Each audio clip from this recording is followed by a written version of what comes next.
नमस्कार दोस्तों, स्वागत है आपका चैनल पे। आज हम अपना यूपीएससी 2021 का एक नया मॉक टेस्ट स्टार्ट कर रहे हैं। इस मॉक टेस्ट में भारतीय संविधान के प्रस्तावना सेक्शन से जो भी क्वेश्चन आपके लिए इंपॉर्टेंट है, ठीक है, उसको हम लोग आज स्टार्ट करेंगे। जो भी प्रस्तावना से हम स्टार्ट करेंगे, इसी प्रकार आगे मूल अधिकार से संबंधित, नीति निर्देशक तत्व से संबंधित, फिर राष्ट्रपति से संबंधित जो भी क्वेश्चन आपके एग्जाम पॉइंट ऑफ व्यू से इंपॉर्टेंट है, उसको हम लोग एमसीक्यू रूप में, मॉक टेस्ट रूप में हम लोग पूरा पॉलिटी का पूरा सिलेबस हम लोग पढ़ लेंगे। ठीक है, आशा करता हूँ आपकी पढ़ाई बहुत अच्छी चलेगी। ठीक है, तो स्टार्ट करते हैं हम अपना मॉक टेस्ट। पहला क्वेश्चन हमारा है, संविधान की प्रस्तावना का आधार पंडित जवाहरलाल नेहरू द्वारा प्रस्तुत उद्देश्य प्रस्ताव है, जिसे संविधान सभा में प्रस्तुत किया गया था। यहाँ पे पूछा गया है कि सीधे पूछा गया है कि उद्देश्य प्रस्ताव कब प्रस्तुत किया गया था। तो ऑप्शन आपके सामने है 15 दिसंबर 1946, ऑप्शन बी है 13 दिसंबर 1946, ऑप्शन सी है 18 दिसंबर 1946, ऑप्शन डी है 12 दिसंबर 1946। इसका राइट आंसर क्या होगा? इसका राइट आंसर होगा 13 दिसंबर 1946। 13 दिसंबर 1946 को पंडित जवाहरलाल नेहरू द्वारा उद्देश्य प्रस्ताव संविधान सभा में प्रस्तुत किया गया था, और इसी उद्देश्य प्रस्ताव पर हमारा प्रस्तावना का आधार है। ठीक है, ये भी क्वेश्चन पूछ सकता है आपसे। है नेक्स्ट क्वेश्चन देखते हैं क्या है। संविधान शरीर है तो प्रस्तावना उसकी आत्मा है। प्रस्तावना आधारशिला है तो संविधान उस पर खड़ी अट्टालिका है। यह कथन किसका है? आपका ऑप्शन है doctor Bhimrao Ambedkar, option B है doctor Subhash Kashyap, option C है पंडित जवाहरलाल नेहरू, और ऑप्शन डी है के.एम. मुंशी। इसका राइट आंसर क्या होगा? इसका राइट आंसर होगा डॉक्टर सुभाष कश्यप ने यह कहा है, संविधान शरीर है तो प्रस्तावना उसकी आत्मा है, प्रस्तावना आधारशिला है तो संविधान उस पर खड़ी अट्टालिका है। मोस्ट इंपॉर्टेंट क्वेश्चन है, आप इसको जरूर आप दिमाग में सीखिए। सारे स्टेटमेंट, जितने भी स्टेटमेंट है, आप उसको जरूर एक बार देखा कीजिए, वहाँ से क्वेश्चन बनते हैं एग्जाम में।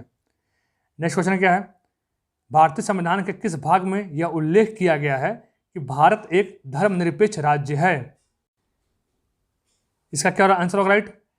इसका राइट आंसर होगा प्रस्तावना में ऑप्शन नंबर बी। प्रस्तावना में उल्लेख किया गया है कि भारत एक धर्मनिरपेक्ष राज्य है।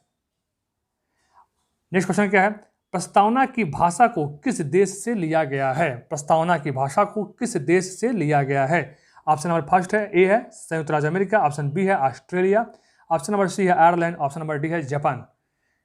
देखिए, मोस्ट इंपॉर्टेंट क्वेश्चन मेरे हिसाब से ये भी आपका है। ठीक है, इसका राइट आंसर क्या होगा? इसका राइट आंसर होगा ऑप्शन नंबर बी, ऑस्ट्रेलिया से। कहां से?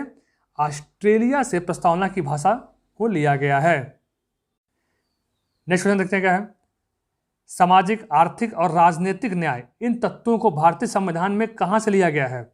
सामाजिक, आर्थिक और राजनीतिक न्याय इन तत्वों को भारतीय संविधान में कहां से लिया गया है? इसका राइट आंसर क्या होगा? इसका राइट आंसर क्या होगा? ऑप्शन ए है रूस की क्रांति से, ऑप्शन बी है फ्रांस की क्रांति से लिया गया है, ऑप्शन सी है 1857 की क्रांति से लिया गया है, ऑप्शन डी इनमें से कोई नहीं। इसका राइट आंसर क्या होगा? मोस्ट इंपॉर्टेंट क्वेश्चन मेरे हिसाब से आपके लिए ये भी बना हुआ है। ठीक है, इसका ऑप्शन होगा रूस की क्रांति से। रूस की क्रांति से सामाजिक, आर्थिक और राजनीतिक न्याय इन तीनों तत्वों को लिया गया है। किससे? रूस की क्रांति से। क्वेश्चन नंबर हमारा नेक्स्ट देखते हैं क्या है, कल्याणकारी राज्य का उद्देश्य क्या है? कल्याणकारी राज्य का उद्देश्य क्या है? ऑप्शन क्या है? ए हमारा है कमजोर वर्गों के कल्याण का प्रबंधन करना, ऑप्शन बी है सभी वर्गों के कल्याण का प्रबंध करना, ऑप्शन नंबर सी क्या है कमजोर वर्गों पर ध्यान देना, ऑप्शन नंबर डी है यह सभी। इसका राइट आंसर क्या होगा? इसका राइट आंसर होगा कमजोर वर्गों के कल्याण पर प्रबंध करना। क्या होगा? कमजोर वर्गों के कल्याण पर प्रबंध करना। इसका राइट आंसर होगा। कल्याणकारी राज्य का उद्देश्य क्या होगा? कल्याणकारी राज्य का उद्देश्य होता है दोस्तों कि जितने कमजोर वर्ग हैं, ठीक है, कमजोर वर्गों के उनके कल्याण पर ध्यान देना, उनके कल्याण पर क्या हुआ? उनके कल्याण का प्रबंध करना। ठीक है, इसका राइट आंसर होगा। नेक्स्ट क्वेश्चन देखते हैं क्या है, 42वें संविधान संशोधन द्वारा प्रस्तावना में निम्नलिखित में से कौन सा शब्द जोड़ा गया? 42वें संविधान संशोधन द्वारा प्रस्तावना में निम्नलिखित में से कौन सा शब्द जोड़ा गया? इसका राइट आंसर क्या होगा? इसका राइट आंसर होगा समाजवाद। ऑप्शन नंबर ए समाजवाद शब्द जो है 42वें संविधान संशोधन द्वारा जोड़ा गया था। ठीक है, नेक्स्ट क्वेश्चन क्या है, संविधान की प्रस्तावना में कितनी बार संशोधन किया गया है? मोस्ट इंपॉर्टेंट क्वेश्चन, अक्सर पूछता एग्जाम में है और आप लोग बता नहीं पाते हैं। कभी देखिए होता क्या है, लोग अगर आप चीज़ों को ध्यान से देखेंगे, पढ़ेंगे, तभी चीज़ें आपको ध्यान में रहेंगे। ठीक है, इसका राइट आंसर क्या होगा? संविधान की प्रस्तावना में कितनी बार संशोधन किया गया है? एक बार। कितनी बार? एक बार किया गया है। एक बार संशोधन किया गया है। कब किया गया था? कब किया गया था?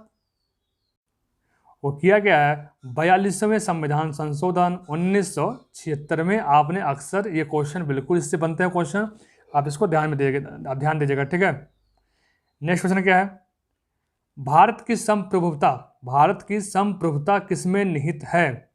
भारत की संप्रभुता किसमें निहित है? ऑप्शन आपके क्या है?